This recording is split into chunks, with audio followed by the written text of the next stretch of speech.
previous class we started a new lesson, the Heavenly Parasol, in which we learned about King Meghavahana and his wife Amritaprabha and how they got married. And while moving forward to take the blessings from Amritaprabha's father, the priest exclaimed that King Meghavahana was getting the favor of the Lord Varuna in the form of a parasol, actually a divine parasol. And Meghavahana was totally surprised by looking at a beautiful decorated white colored parasol which is casting its shadow upon him, and he was very happy for that. By that time, let us continue.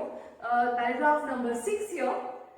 This is the parasol of Varuna, the Lord of Seas, explained the king. It cast its shadow on none else but a sovereign of the whole world.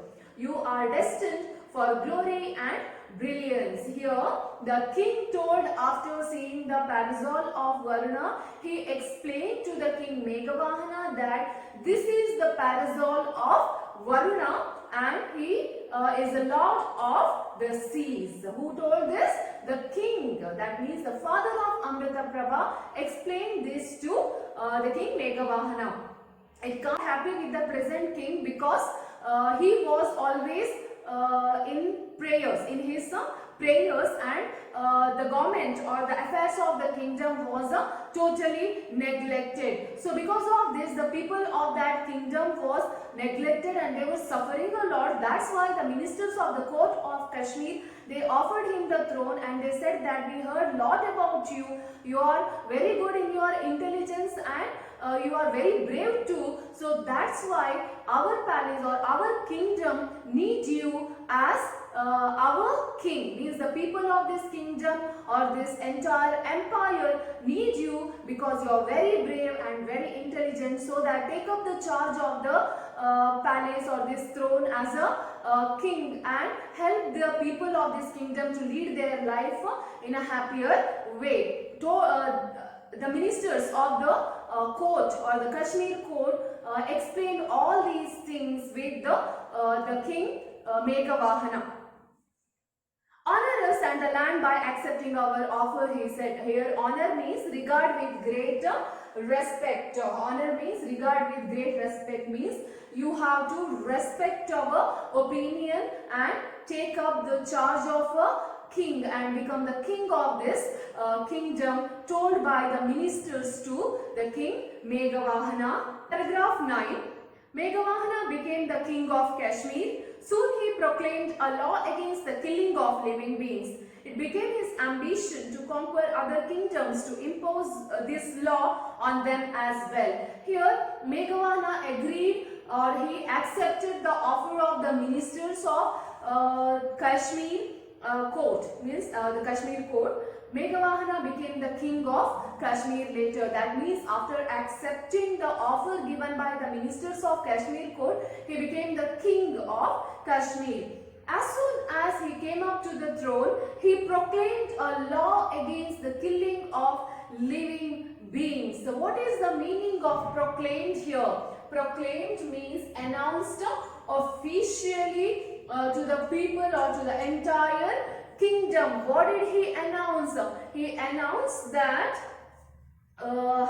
he announced a law against the killing of living beings. Means in his kingdom no living being should be killed or be hurt, was the law he proclaimed or he announced or officially. It became his ambition to conquer other kingdoms to impose this law on them as well. That means to impose this law. Which law? The law against the killing of living beings. To impose this law, that means he wanted that on this earth each and every one must follow this law of not killing any living beings on this earth.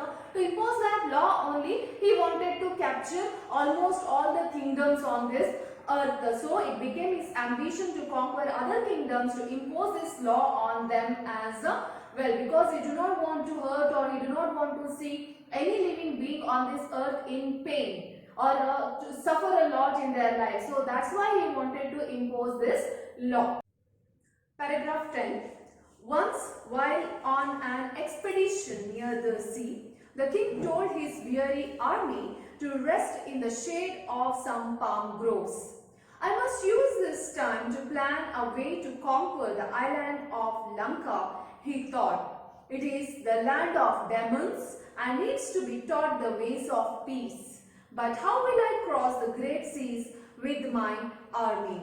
So he led for an expedition. What do you mean by expedition? Expedition is a journey or voyage with a particular aim. What was his aim? His aim was to impose the law of killing or not killing.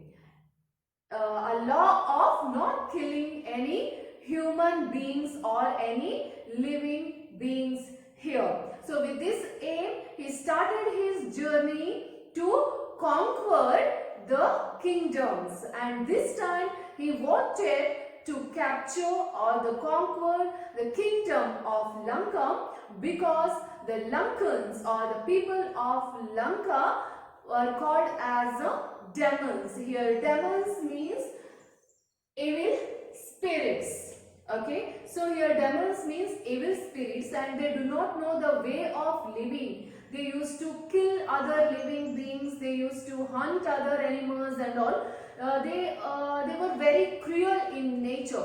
So that's why by capturing the kingdom of Lanka, he wanted to impose his law of not killing any living being. So that's why he started from his kingdom along with his army. They came along for a long distance or a long way, and he told his army to take rest on the seashore, because it was impossible for him to cross the sea now. So he wanted to decide, or he wanted to find a way to cross the huge sea. So that's why he told his army to take rest here.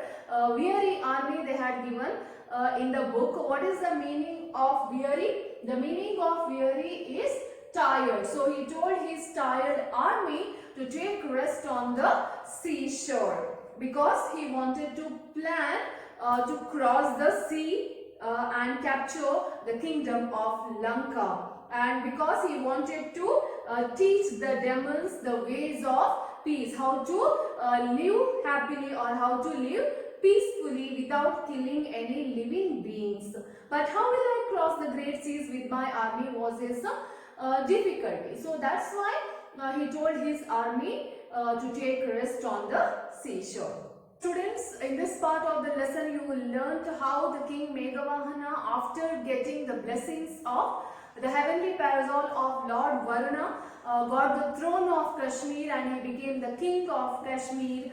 And after that he proclaimed a law of not killing any living beings. For that he wanted to conquer other kingdoms also, so that he can impose his law, and the entire living beings on this earth can live peacefully and happily. So that he went for an expedition, a journey he started along with his army, and he reached to the seashore because he wanted to capture the kingdom of Lanka, because the Lankans were demons or evil spirits. So he wanted to teach them the ways of peace. So that's why he himself and his army halted on the seashore. Up to here we learned in today's class. So remaining part of the lesson we are going to learn in our next class. So just go through this video again and again and read the lesson as well. Thank you.